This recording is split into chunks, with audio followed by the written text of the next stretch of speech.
नमस्कार, स्वागत है। अभिनंदन स्वीकार करें आर्किटेक्ट जितेंद्र त्रिपाठी का। दोस्तों, आज 14 फरवरी है 2024 और आज बड़ा शुभ दिन है बसंत पंचमी का। तो आज के दिन ज्ञान की देवी माँ सरस्वती का आशीर्वाद लेते हुए और ऐसी अपेक्षा करते हुए कि उनका आशीर्वाद और कृपा हमारे ऊपर बनी रहेगी, मैं एक नया शुभारंभ कर रहा हूँ, एक नए चैनल का। आपकी जानकारी में होगा ही कि मैं YouTube पे एक चैनल मेरा है, उसका नाम है इन्फर्नो। तो मैं उस पर अपने कुछ वीडियोस पोस्ट कर रहा था, लेकिन इधर YouTube पे मैं देखा करता था कि भवन निर्माण से संबंधित, मैं तो देखिए आर्किटेक्ट हूँ, मैंने आज आपको बता दिया है। और बहुत सारे वीडियोस और बहुत सारी ऐसी जानकारी जो है सोशल मीडिया पे, मोस्टली यूट्यूब पे उपलब्ध है, जो कि ऐसे लोग उसको जानकारी को प्रदान कर रहे हैं जो शायद मुझे लगता है कि क्वालिफाइड नहीं है।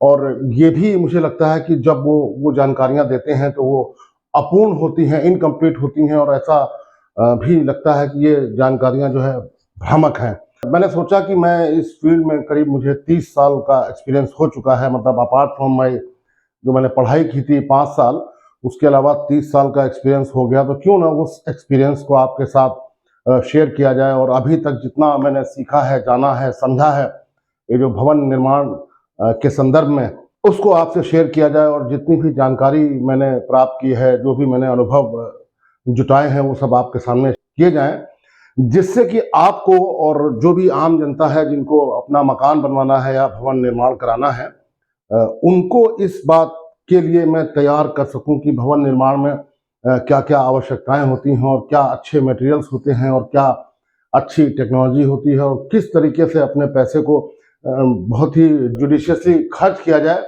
कि आपका एक एक पैसा का जो है रिटर्न आपको मिले। क्योंकि मैं देख रहा हूं कि जिस तरह से सोशल मीडिया पे चल रहा है, वो चीज़ें जैसी भी हैं, मैं उसमें कुछ अच्छा ऐड कर सकता हूं, ऐसा मुझे लगता है।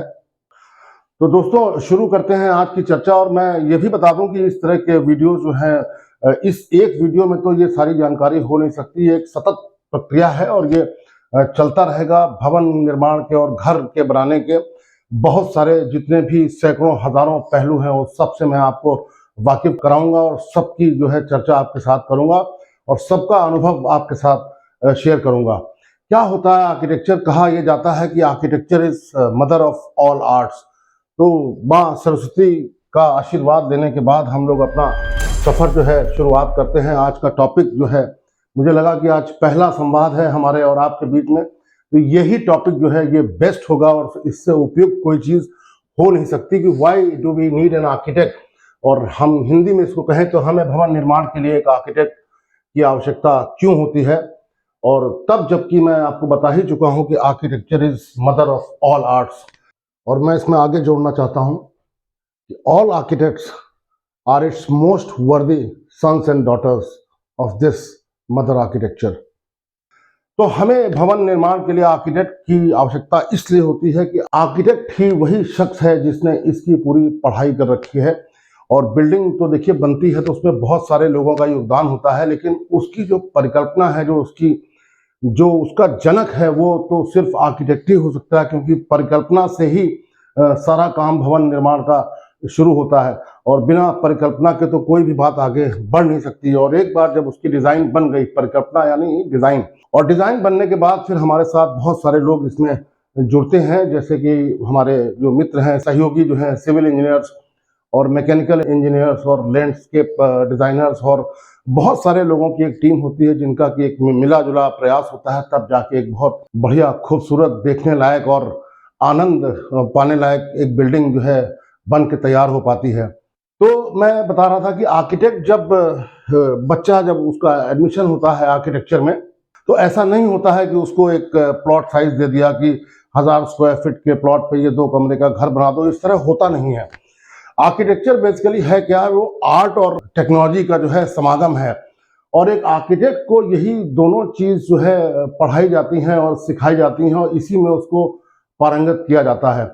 तो जैसा कि मैं कह रहा था कि स्टूडेंट जब नया नया आर्किटेक्चर का आता है एडमिशन, किसी कंपटीशन को क्वालिफाई करके जब वो आता है, तो उसको जो नैनो में चीज़ें जो समाती हैं और अच्छी लगती हैं और दिल को चीज़ें जो छू जाती हैं और दिल को अच्छी लगती हैं, उन चीज़ों का समावेश उसकी डिज़ाइन में, उसकी पढ़ाई में किया जाता है। उसको बताया जाता है कि ये सर्कल, रेक्टेंगल, लाइन, पॉइंट, इन सब का महत्व क्या है, कितना बड़ा हम सर्कल बना दें तो वो अच्छा लगेगा, कितनी दूरी से देखेंगे तो अच्छा लगेगा, कितनी नज़दीक से देखेंगे तो शायद ना अच्छा लगे। इसके अलावा उसको कलर्स की जानकारी दी जाती है कि कलर्स जो हैं उनका जो है मस्तिष्क पर क्या प्रभाव पड़ता है और उसका जो मूड चेंजिंग के लिए उसका क्या असर होता है कलर्स का, कौन से कलर्स वार्म होते हैं, कौन से कलर्स कूल होते हैं। इसके अलावा टेक्सचर्स की जानकारी उसको दी जाती है कि टेक्सचर जो है कोई रफ होता है, कोई फाइन होता है, उसका भी आंखों पे असर पड़ता है, उसकी भी अपनी एक साइकी होती है, मानसिक उसका एक संदेश पहुंचता है कि ये टेक्सचर जो है खुरदुरा है, ये टेक्सचर जो है रफ और फाइन और ग्लॉसी और मैट, कोई चीज़ चमकदार रखनी है तो क्यों रखनी है, कोई चीज़ को चमकदार नहीं रखना है तो क्यों रखना है। उसके बाद धीरे धीरे उसका जो है सफ़र शुरू होता है और उसी में जो है उसको आर्ट्स की भी जानकारी दी जाती है, जिसमें कि उसके अंदर जो आर्टिस्ट वाला जो एक गुण है उसको भी पनपाया जाता है।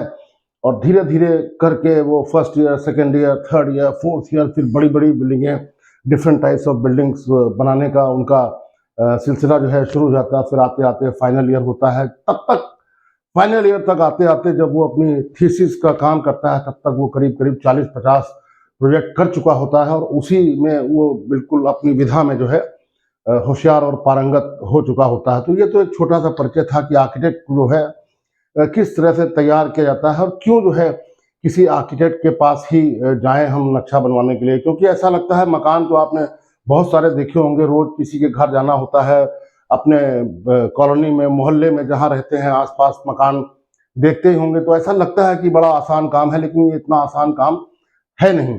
बहुत सारा पैसा इसमें लगता है, जीवन भर की कमाई जो है मकान में आप लगाने जाते हैं तो निश्चित रूप से उस कमाई को, उस पैसे को एक एक्सपर्ट के द्वारा अगर खर्च कराया जाए, उसकी देखरेख में वो पैसा खर्च होगा, उसकी देखरेख में आपका मकान अगर बनेगा तो निश्चित रूप से वो आर्ट का एक पीस होगा। आर्ट का पीस मतलब टेक्नोलॉजी मिली हुई और आर्ट का जो अमलगमेशन है, उनका जो मिक्सचर है, वो एक पीस होगा और निश्चित रूप से पूरी जिंदगी भर आपको उसका आनंद मिलेगा और रहने का जो है घर में मजा आएगा।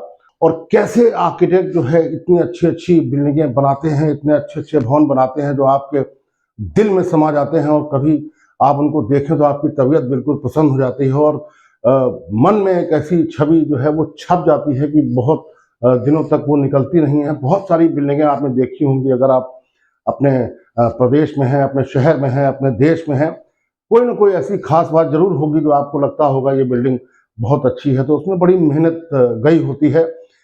दोस्तों, किसी भवन को डिजाइन करना, जब आर्किटेक्ट एक किसी बिल्डिंग को, भवन को डिजाइन करता है, चाहे वो घर हो या ऑफिस बिल्डिंग हो या कोई इंस्टीट्यूट हो या कोई भी बिल्डिंग हो, तो यूं समझ लिए कि वो एक मनमोहक और मन को भा जाने वाली कविता की रचना कर रहा है। जैसे कवि है वो बहुत सुंदर कविता की जब रचना करता है तो उसका जो इकाई होती है वो अक्षर होता है। उस अक्षर से जो है शब्द बनते हैं और शब्दों को मिलाकर जो है पंक्तियां बनती हैं और पंक्तियों को मिलाकर जो है वो पैराग्राफ बनते हैं और फिर कुछ पैराग्राफ मिलाकर एक पूरी कविता या गज़ल तैयार होती है जो आपके दिल में, जब आप कानों से उसको सुनते हैं तो कानों के रास्ते वो आपके दिल में उतर जाती है। बस इसी तरह कुछ आर्किटेक्ट का भी काम होता है। जैसे उधर कवि के लिए अक्षर होता है, वैसे आर्किटेक्ट के लिए लाइन होती है, लाइन यानी रेखा, और कई अक्षरों को मिला के शब्द बनता है तो कई रेखाओं को मिला के जो है वो दीवार बनती है और कई शब्दों को मिलाकर जो है पंक्ति बनती है, एक पूरी लाइन बनती है। वैसे ही कई दीवारों को मिलाकर एक कक्ष बनता है और कई पंक्तियों को मिलाकर एक पैराग्राफ बनता है, तो उसी तरह कई कक्षों को मिलाकर एक भवन बनता है।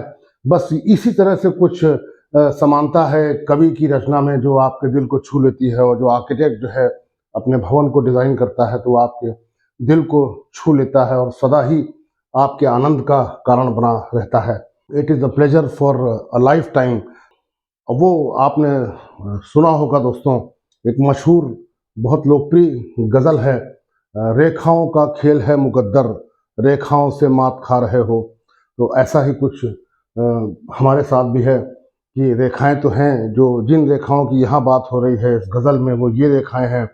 हम जिन रेखाओं के साथ जो है काम करते हैं वो ये रेखाएं हैं जो आप स्क्रीन पर देख रहे हैं। और जैसे कि उस गज़ल में कहा गया है कि रेखाओं का खेल है मुकद्दर, वैसे मैं भी कहना चाहता हूँ कि एक आर्किटेक्ट के लिए रेखाओं का खेल है आर्किटेक्चर, और रेखाओं को मैं सजा रहा हूँ। ये रेखाएं जो है तारतम्य में लगाकर आपके लिए हम सजाते हैं और एक अच्छा सा भवन बनाकर आपको देते हैं। जब आपने अपनी जो रिक्वायरमेंट्स हैं और अपनी जो ज़रूरतें हैं वो एक आर्किटेक्ट को बता दी, आपने अपनी लिमिटेशंस उसको बता दी और आपने अपनी भावनाएं उसको बता दी, तो फिर जो डिज़ाइन प्रक्रिया जो शुरू होती है वो एक झरने की तरह होती है जो कल कल बहता है और पूरी सृष्टि के श्रृंगार को अपने में समेटे हुए आगे बढ़ चलता है।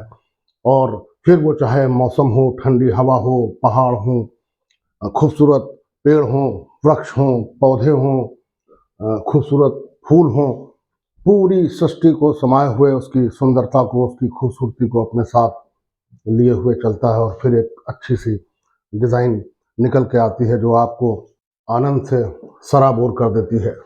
और मैं आपको कुछ बिल्डिंगें दिखाता हूं जिसमें आपको लगेगा कि कितना प्रयास होता है आर्किटेक्चर में और कितना प्रयास किया जाता है एक आर्किटेक्ट के द्वारा किसी बिल्डिंग को बहुत ज़्यादा खूबसूरत बनाने में, और ऐसा बनाने में कि उसका दृश्य जो है बिल्कुल नैना अभिराम हो, मतलब आपके नैनों में समा जाए और उसका आनंद आपको जब तक आप चाहें तब तक जो है मिलता रहे। ये कुछ बिल्डिंगें हैं, मैं आपको दिखाता हूं कि जैसे मैंने बताया कि आर्किटेक्ट्स को ये पढ़ाया जाता है कि वो सर्कल का साइकोलॉजिकल इफेक्ट क्या होता है, कर्व्स का साइकोलॉजिकल इफेक्ट क्या होता है, और फिर धीरे धीरे एक आर्किटेक्ट अपनी विधा, अपनी लाइन, अपनी दिशा चुन लेता है। कोई आर्किटेक्ट है उसको सर्कल्स में बनाना बिल्डिंग पसंद होती है, किसी को कर्व्स में, जैसा कि आप देख रहे हैं, बिल्डिंग बनाना पसंद होती है, किसी का मन होता है कि वो स्क्वायर्स में या और किसी शेप में बिल्डिंग बनाए, किसी का मन होता है इन सब का बढ़िया सा एक कॉम्पोजिशन बना ले। आशय सिर्फ यही होता है कि जिसके लिए वो मकान बनाया जा रहा है, जिस वजह से वो भवन बनाया जा रहा है, तो जो लोग उसको इस्तेमाल करेंगे, जो लोग उसको देखेंगे, उनको ये अच्छा लगे और उनके लिए ये अच्छा साबित हो। ये दोस्तों बिल्डिंग है, ये हैदर अलीयेव सेंटर है, ये अजरबैजान एक देश है, उसकी कैपिटल है बाकू। तो ये बाकू में है, वो कैस्पियन सी के किनारे है अजरबैजान जो कंट्री है, और बाकू तो बिल्कुल ही कैस्पियन सी के अंदर ही तक उसकी जो है लैंड चली जाती है। ये खूबसूरत सी बिल्डिंग, ये एक आर्किटेक्ट की कल्पना है। जो आर्किटेक्ट हैं वो हैं ज़ाहा हदीद, और इनका शौक है, इनका अपना सिस्टम है कि ये कर्व्स में ही बिल्डिंग बनाती हैं और बेइंतहा खूबसूरत बिल्डिंग बनाती है। हालांकि इस तरह की बिल्डिंग बनाने में जो इंजीनियर्स हैं और जो टेक्नोलॉजी है उन लोगों को बहुत मेहनत करनी पड़ती है, लेकिन फिर भी ये सब जो आर्किटेक्ट की सोच, उसकी परिकल्पना, उसने जो उसमें भाव डाला, उसमें जो उसने भावनाएं डाली, और उन भावनाओं को समेट कर इंजीनियर्स ने और टेक्नोलॉजिस्ट ने जो ये भवन को तैयार किया, तो ये देखते ही बनता है। और ये ऐसा कहना भी है कि इंजीनियर्स एंड बिल्डर्स में have the technical knowledge to assemble the parts of building. ये कोई भी कर सकता है, इंजीनियर्स और बिल्डर्स और कॉन्ट्रैक्टर्स कर सकते हैं, क्योंकि उनको एक्सपीरियंस होता ही है, इंजीनियर्स से तो पढ़ाई कर ही रखी होती है।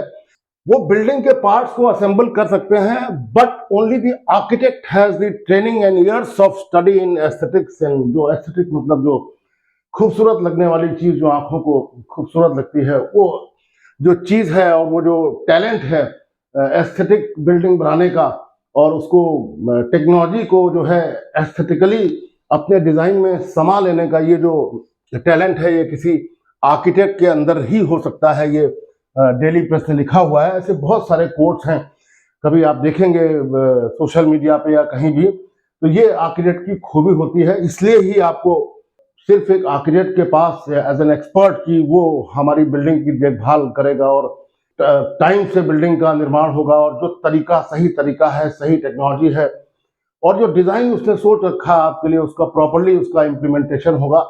इसलिए ही आपको आर्किटेक्ट के पास जाना चाहिए। देखिए कितनी सारी खूबसूरत, ये देखिए, ये भगवान राम का भव्य मंदिर है अयोध्या में, और ये पूरी दुनिया में प्रचारित और प्रसारित हुआ तब जब 22 जनवरी को प्रधानमंत्री मोदी जी ने यहाँ पर इसके जो प्राण प्रतिष्ठा प्रोग्राम में वो शामिल हुए।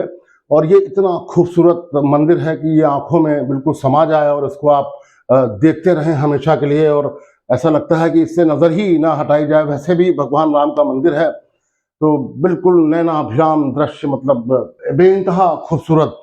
तो ये अभी थोड़ा सा ये उसका मॉडल है कि मतलब जब पूरा मंदिर बन के आएगा तो ऐसा लगेगा। अभी तो सिर्फ यहीं तक बना हुआ है, ये 2 फ्लोर इसमें और बनने हैं, बट इतना खूबसूरत इसका डिजाइन, ये जो इसके आर्किटेक्ट हैं श्री सोमपुरा जी, उन्होंने इसको बनाया हुआ है। और देखिए कितना खूबसूरत ये डिजाइन है, इससे नजर हट ही नहीं सकती। और देखिए मैं और दिखाता हूँ, बहुत सारी बिल्डिंग्स बनाया हूँ। अभी G20 समिट हुई थी पिछले सितंबर में हमारे भारत देश की राजधानी दिल्ली में, तो वहाँ पर एक बड़ा खूबसूरत सा ये भवन तैयार हुआ।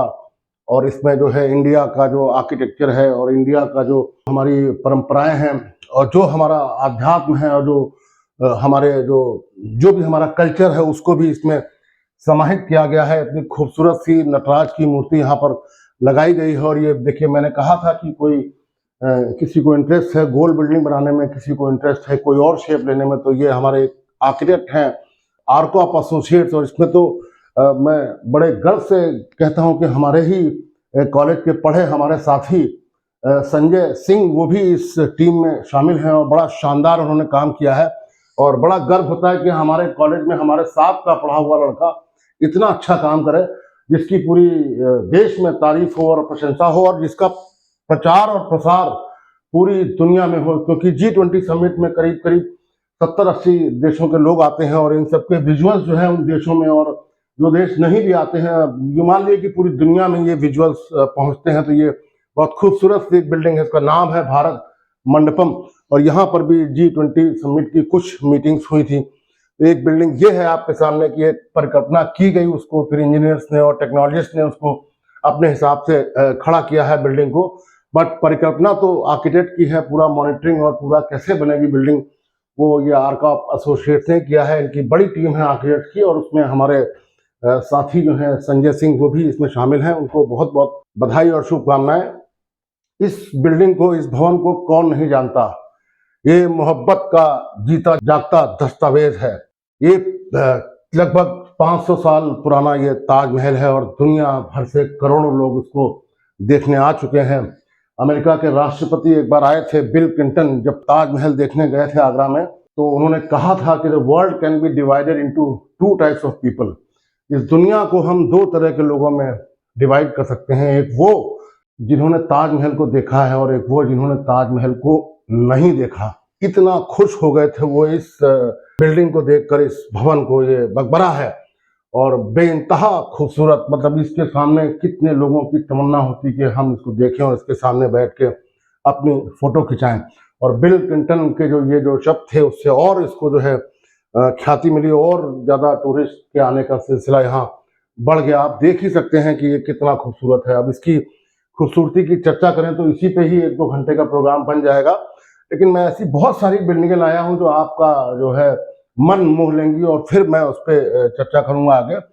ये देखिए होटल वेनिशियन है, ये मकाऊ एक देश है, मैं गया हूं इसमें, वहां पर ये होटल वेनिशियन स्थित है। और देखिए जरा आर्किटेक्ट की कलाकारी, इसका शेप देखिए, इसका जो प्रोपोर्शन है, जो इसका स्केल है, जो इसकी कलर स्कीम है, जो इसकी लाइटिंग है, सब आपका मन मोह लेंगी। और ये देखिए इसकी फ्लोरिंग, ये फ्लोरिंग ऐसी लगती है कि ये 3D में चल रहा है। ये ऊपर नीचे स्टेप्स बने हुए हैं, जबकि ये पूरा प्लेन है। मैं तो चला हूं इस पे, और इसकी सीलिंग की जरा जितनी बढ़िया वो डिजाइन की गई है, इसका डिजाइन देखिए, और क्या गजब की इसमें लाइटिंग की गई है।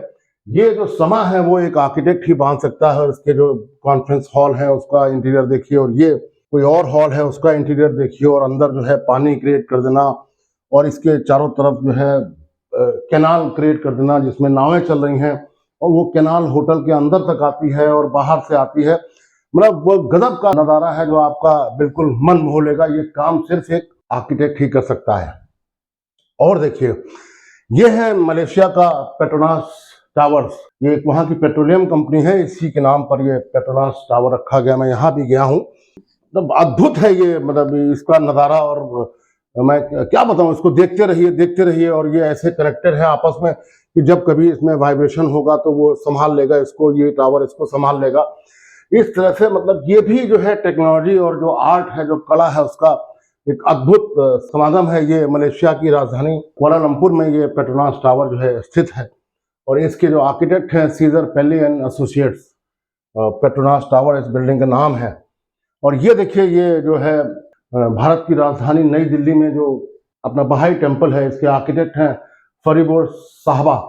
ये ईरानियन आर्किटेक्ट हैं और इतना गजब का ये शेप बनाया है, लगभग मिलता जुलता है वो सिडनी ओपेरा, बल्कि उससे भी अच्छा ये कमल का शेप है। और इसकी 9 पेटल्स हैं।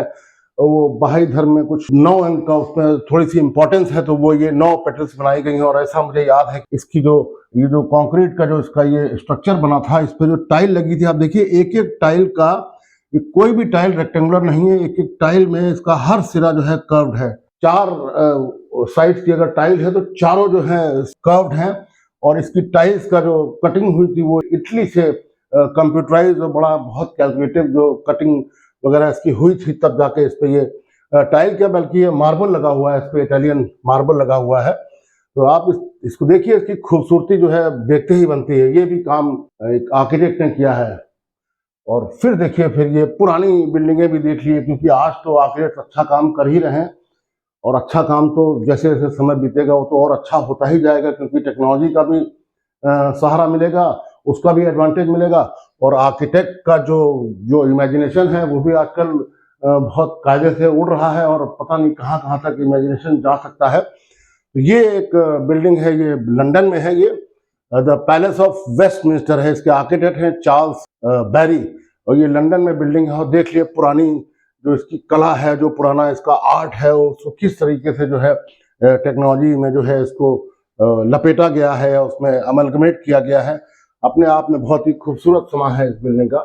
और ये देख लिए, ये जो है एम्पायर स्टेट बिल्डिंग, ये काफ़ी सालों तक जो है दुनिया की सबसे ऊंची बिल्डिंग रही है। ये न्यूयॉर्क में है, मैं इसको देखा हूँ, मैं इस बिल्डिंग के अंदर भी गया हूँ। और ये बिल्डिंग जो डिज़ाइन की है आर्किटेक्ट श्रेव लैम्ब एंड हार्मन ने, और न्यूयॉर्क में इसकी लोकेशन है। पूरा न्यूयॉर्क का देखिए जो सिटी है वो कैसे कितना खूबसूरत दिख रहा है। और उसमें अलग से ये बिल्डिंग जो है बादशाह की तरह खड़ी हुई है। ये भी परिकल्पना अपने किसी आर्किटेक्ट भाई की है। अभी मैंने नाम लिया था सिडनी ओपेरा, इसको आप देखते होंगे जब नए साल का जश्न मनाया जाता है तो सिडनी सबसे पहला बड़ा शहर है जहाँ पे ज़बरदस्त सेलिब्रेशंस होते हैं। और ये सिडनी ओपेरा हाउस है। कितना कॉम्प्लेक्स इसका डिज़ाइन है और कितना आर्टिस्टिक इसका जो व्यू है, देखते ही बनता है, इसे नज़र हटाना बड़ा मुश्किल है ये। और ये जो है अभी दुनिया की सबसे बड़ी बिल्डिंग है बुर्ज खलीफा। इसको भी किसी आर्किटेक्ट ने डिज़ाइन किया है और अपने बाकी जो टेक्निकल सहयोगी हैं, civil engineers, electrical engineers, mechanical engineers और बहुत सारे लोगों की टीम होती है। बट परिकल्पना जो है वो किसी आर्किटेक्ट की है, कि दिमाग में किसी आर्किटेक्ट के ही आया होगा कि इस बिल्डिंग का ऐसा शेप होगा, इस तरह के कॉलम्स होंगे, टावर यहाँ तक जाएंगे, कैसी लगेगी। और इसमें तो आपने देखा होगा, इसमें लाइट का जो बड़ा बाहर से जो इसमें एक्सटर्नल लाइटिंग का बड़ा गजब का सिस्टम कर रखा है। और लोग इसमें अपना एडवर्टीजमेंट वगैरह भी करते हैं, बहुत पैसा उसका लिया जाता है। बट देखिए कितनी, ये दुनिया की सबसे बड़ी बिल्डिंग है, इसका नाम है बुर्ज खलीफा। और इसके जो आर्किटेक्ट हैं स्किडमोर, ओविंग्स एंड मेरिल। ये बिल्डिंग जो है दुबई में है। और ये जो मैं कह रहा था कि जो आर्किटेक्चर है वो गजब की आर्ट का जो सिस्टम है और उसको जो है टेक्नोलॉजी से मिला देना, मैं बार बार इस बात को कह रहा हूँ तो बार बार उसका एग्जाम्पल भी दे रहा हूँ। ये दुबई में अभी नया ही बना है, ये पूरी बिल्डिंग है जो रिंग शेप में है। ये म्यूजियम ऑफ फ्यूचर इसको बोलते हैं। इसका जो आर्किटेक्ट है वो किला डिज़ाइन आर्किटेक्ट्स, और इनके जो लोकेशन है ये दुबई में है। ये बहुत गजब की बिल्डिंग है। देखिए पूरा स्कल्पचर ही है और ये भी किसी आर्किटेक्ट की कल्पना है। ये देखिए गोल, ऐसे भी गोल, ऐसे भी गोल, है ना। और इस पे अरबी में कुछ शायद कुरान की आयतें लिखी गई होंगी या जो भी है, अरबी में कोई संदेश दिया जा रहा है। और इसी के बगल में ये बिल्डिंगें जो है ये बिल्कुल स्ट्रेट लाइन में बनी हुई है, स्ट्रेट है, ये स्ट्रेट है और ये कॉम्बिनेशन है कर्व्स का, इधर ये कॉम्बिनेशन है। तो ये अपने आप में बिल्डिंग स्टैंड आउट कर रही है। ये भी किसी आर्किटेक्ट की ऐसी कल्पना है कि नजर भर कर इस बिल्डिंग को देख लीजिए और अपने दिल में समा लीजिए। और ये देखिए फिर किसी की कल्पना है, कितना कॉम्प्लेक्स जो है ये शेप है बिल्डिंग का, बहुत ही ज्यादा कॉम्प्लेक्स। इधर भी घूम रही, इधर भी घूम रही, इधर भी घूम रही, ऐसे घूम रही है। मतलब इसको सोच पाना अपने आप में ये बहुत काबिल तारीफ बात है। ये गगनहाइन म्यूजियम है, ये बिलबाओ एक जगह है स्पेन में, वहाँ का ये म्यूजियम है और इसके जो आर्किटेक्ट हैं वो फ्रैंक गेरी हैं। तो आप देख सकते हैं कितना खूबसूरत ये पहाड़ों के बैकग्राउंड में इस बिल्डिंग को बनाया गया है और क्या गजब का इसका फोटोग्राफ लिया गया है। पूरी इसकी लाइटिंग वाइटिंग अपने आप में अद्भुत है, अद्भुत। और ये जो है ये ट्रेवी फाउंटेन है, ये रोम में। अब रोम में तो इस तरह की बिल्डिंग का बिल्कुल कोई अंत ही नहीं, बहुत सारी बिल्डिंग है इस तरह की और इतनी ज्यादा आर्ट, मतलब इसमें तो निश्चित रूप से माइकल एंजेलो की भी छाप दिख रही है। ये जो स्कल्पचर बनाए गए हैं, जो फाउंटेन बनाए गए हैं बिल्डिंग के सामने और फिर जो बिल्डिंग खड़ी करी, ये अद्भुत कल्पना है किसी आर्किटेक्ट की। और it is again an great example of amalgamation of art and architecture. ये आर्किटेक्चर की जो बिल्डिंग है, इसका आर्किटेक्चर देख लियो किस तरह से इसमें आर्ट को जो है खपाया गया है, जिसे कहते हैं आर्ट को इसमें पिरोया गया है। अपने आप में बहुत ही गजब की ये बात है। तो मैंने और जब ये बिल्डिंग्स डिजाइन होती हैं, जब इसमें आर्ट का बढ़िया समावेश होता है, गजब की इसमें क्रिएटिविटी होती है along with beautiful and modern technology, तो बिल्डिंग जो बन के आती है उस पर लिए फिर आपका दीवानापन जो है रुकने वाला है नहीं। और ऐसा ही दीवानापन मेरे अंदर भी था। तो मैं भी बहुत सारी बिल्डिंगें और बहुत सारे शहर जहाँ पे बेइंतहा खूबसूरत बिल्डिंग्स हैं मैं भी देख के आया हूँ। फिर वो चाहे लंदन हो, फिर वो चाहे स्कॉटलैंड हो, फिर वो चाहे न्यूयॉर्क हो, और फिर चाहे साउथ अफ्रीका हो, जोहान्सबर्ग हो, फिर कोलालमपुर हो, फिर वो चाहे बाकू हो, फिर वो चाहे स्पेन हो, फिर वो चाहे जर्मनी हो, इटली हो, मोनाको हो। बहुत सारी जगहों पे मैंने भी घूमा है, समझा है और मुझे बहुत अच्छा लगा कि आर्किटेक्ट ने इतना अच्छा क्रिएशन किया है। तो लर्निंग का कोई वो अंत नहीं है।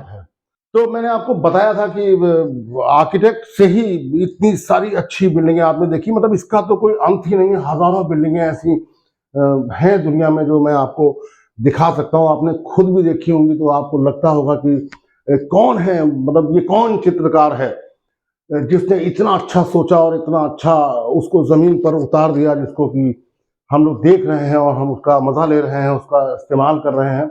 हजारों बिल्डिंगें इस तरह की हैं, मैं उन सबको ला नहीं सकता था। मैं कोई 10-12 बिल्डिंग का मैं आपके सामने ये लेके आया हूँ। तो आर्किटेक्ट कैन इंटरप्रेट योर, आप अपनी बात आर्किटेक्ट को समझाइए, वो उस बात को समझेगा, आपके सपने को वही साकार करेगा। जितना डिटेल में आप चाहे उतना, चाहे क्या बल्कि जितना डिटेल में आप उसको समझा देंगे उतना ही अच्छा वो आपके लिए घर या भवन डिजाइन कर देगा। वही जैसे कि आप डॉक्टर के पास जाते हैं तो अपनी मर्ज जितनी अच्छी डॉक्टर को समझा देंगे उतनी जल्दी वो आपका जो है इलाज का सोल्यूशन जो है ढूंढ लेगा। वही हाल आर्किटेक्ट का है। जितना अच्छा, जो आपके शौक हों, जो आपकी आदतें हों, शाम को चाय पीना अच्छा लगता है बरामदे में बैठ के, सुबह बरामदे में बैठ के चाय पीना, न्यूज़पेपर पढ़ना अच्छा लगता है तो बरामदा चाहिए। इस तरह के जो भी आपके शौक हैं, घर आपका अपने लिए बन रहा है। जितने शौक हैं, जितना सपना है वो उस घर में आपको पूरा करना, फिर वो चाहे छोटा घर हो और चाहे बड़ा घर हो, वो जितना आपकी सामर्थ्य के हिसाब से। लेकिन ये है कि आपको अपने सपने, आपको अपनी आदतें और आपको अपने जो भी लाइफस्टाइल है वो आर्किटेक्ट को डिटेल में बताना पड़ेगा, तो वो उतना अच्छा सोल्यूशन वो उसके लिए ढूंढ लेगा। An architect will be highly knowledgeable. आप वो जो एक्सपीरियंस उसके पास है वही पढ़ के आया है, उसको उसकी पूरी जानकारी है। An architect will think creatively, creativity उसको सिखाई गई है। जो मैंने आपको सब बताया वो बड़ा फ्रूटफुल रहेगा। और आर्किटेक्ट जो है आपके पैसे को बहुत अच्छी तरीके से जुडिशियसली खर्च करा सकता है कि कहाँ कितना पैसा खर्च करना चाहिए। तो चूंकि वो उसका एक्सपर्ट है, वो आपको बता ही देगा। Architect will know what's going on with the, उसको पता है, उसकी मॉनिटरिंग, उसकी साइट विजिट होगी, मॉनिटरिंग होगी। अब तो बड़ा आसान भी हो गया है कि व्हाट्सएप पे वीडियो कॉल कर लिए, वहां से भी आर्किटेक्ट बैठा बैठा देख सकता है और कोई सजेशन हुआ या डायरेक्शन हुआ तो आर्किटेक्ट दे सकता है उस प्रोजेक्ट के लिए।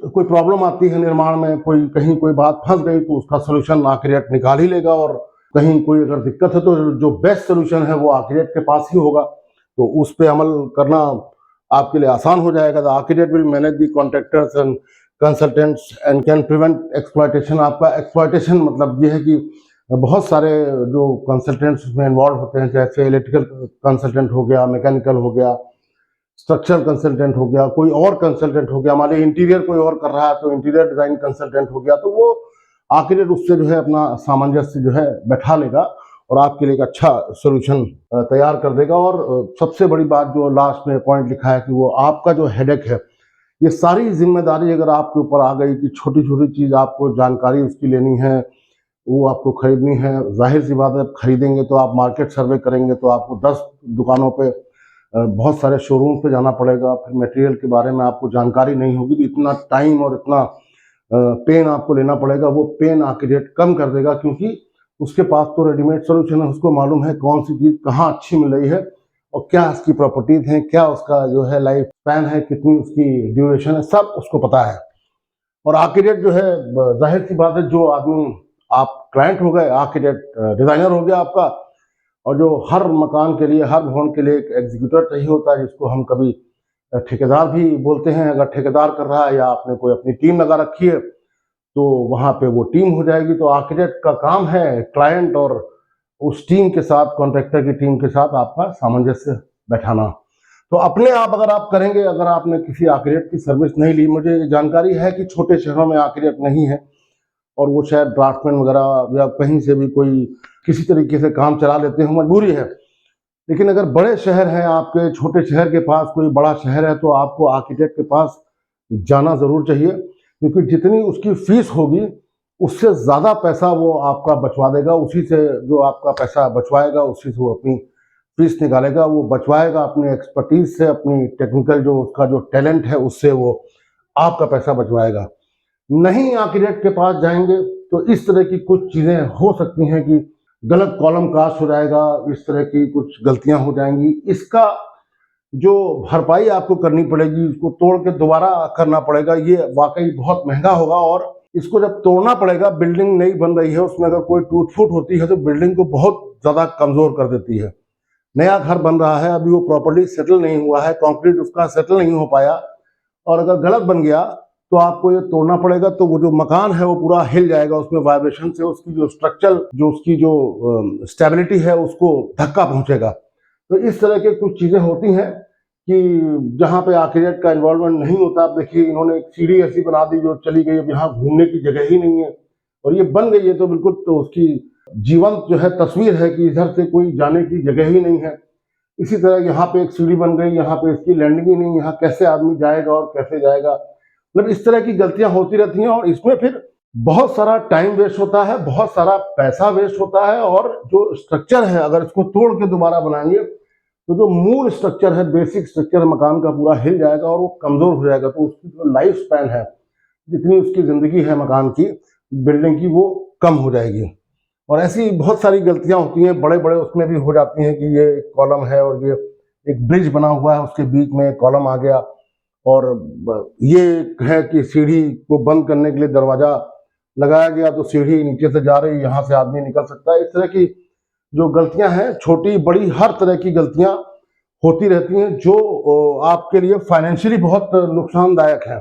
फिर एक गलती ऐसी हुई कि जो है पाइपलाइन को प्रॉपर्ली डाला नहीं गया, तो ये कॉलम जो है कास्ट हो गया था, तो फिर इसका कंक्रीट तोड़ा गया, यहाँ से पाइपलाइन जो है निकाली गई, पाइप डाले गए। तो अब बताइए, इसको तोड़ा गया तो ये तो कॉलम बिल्कुल बेकार ही हो गया, इसकी स्ट्रेंथ तो 50% भी नहीं रहे बची होगी। और इस तरह की गलतियां हो जाती हैं। ये सब चीज आर्किटेक्ट जो है पहले ही प्लान कर लेता है, चाहे वो पाइपिंग हो, वाटर लाइन हो, बिजली की जो वायरिंग हो, या और भी चीजें सर्विस। देखिए, बिल्डिंग बना लीजिए, वो अलग बात है, भवन बन के तैयार हो गया, फिर वो चाहे जितना छोटा हो, 1000 स्क्वायर फीट का प्लॉट हो, 10,000 स्क्वायर फीट का प्लॉट हो, बड़ा भवन हो, लेकिन बिल्डिंग चलनी भी चाहिए। बिल्डिंग बना लेना अपने आप में एक अलग बात है, बिल्डिंग चलनी भी चाहिए। चलनी का मतलब ये नहीं कि अपनी जगह से चले, चलनी मतलब उसमें जो सर्विसेज हैं, मतलब सबसे इंपॉर्टेंट चीज जो है बनने के बाद वो यही है कि बिल्डिंग में प्रॉपर्ली पानी की व्यवस्था हो, सब जगह पानी पहुंचे, बिल्डिंग में हर जगह प्रॉपर्ली बिजली पहुंचे, बिल्डिंग में हर जगह प्रॉपर्ली, आजकल तो इसी का जमाना है, इंटरनेट पहुंचे, वाईफाई पहुंचे,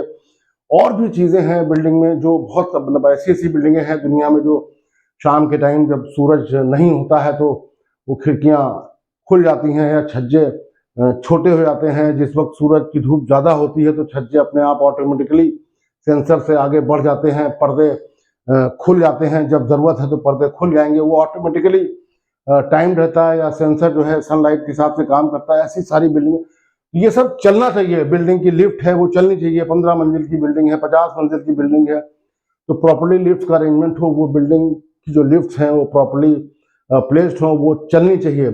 ऐसी बहुत सारी चीज़ें बिल्डिंग में हैं जो सिविल वर्क के अलावा जहाँ पे ये सर्विसेज के बिना बिल्डिंग चल नहीं पाएगी। आप खड़ी कर दिए बिल्डिंग और ये सब चीज़ें अगर उसमें नहीं है, प्रॉपर्ली डिज़ाइन नहीं, तो बहुत दिक्कत हो जाएगी बिल्डिंग में रहने में, उसको इस्तेमाल करने में।